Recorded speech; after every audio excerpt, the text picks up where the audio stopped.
കൂത്താട്ടുകുളം നഗരസഭയിലെ സംഘർഷത്തിൽ പരിക്കേറ്റ CPIM വിമത കൗൺസിലർ കലാരാജുവിന്റെ രഹസ്യമൊഴി ഇന്ന് രേഖപ്പെടുത്തിയേക്കും. മജിസ്ട്രേറ്റ് ആശുപത്രിയിലെത്തിയായിരിക്കും മൊഴി രേഖപ്പെടുത്തുക.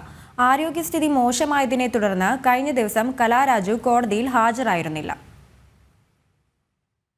കൂത്താട്ടുകുളം നഗരസഭയിലെ അവിശ്വാസ പ്രമേയത്തെ തുടർന്നുണ്ടായ സംഘർഷത്തിൽ പരിക്കേറ്റ് ചികിത്സയിൽ കഴിയുന്ന CPM വിമത കൗൺസിലർ കലാരാജുവിന്റെ രഹസ്യമൊഴി ഇന്ന് രേഖപ്പെടുത്തിയേക്കും. കഴിഞ്ഞ ദിവസം മൊഴി രേഖപ്പെടുത്താൻ കോടതിയിൽ ഹാജരാകാൻ ആവശ്യപ്പെട്ടെങ്കിലും ആരോഗ്യസ്ഥിതി ചൂണ്ടിക്കാട്ടി ആശുപത്രിയിലെത്തി മൊഴി രേഖപ്പെടുത്തണമെന്ന ആവശ്യം കലാരാജു മുന്നോട്ട് വെച്ചിരുന്നു.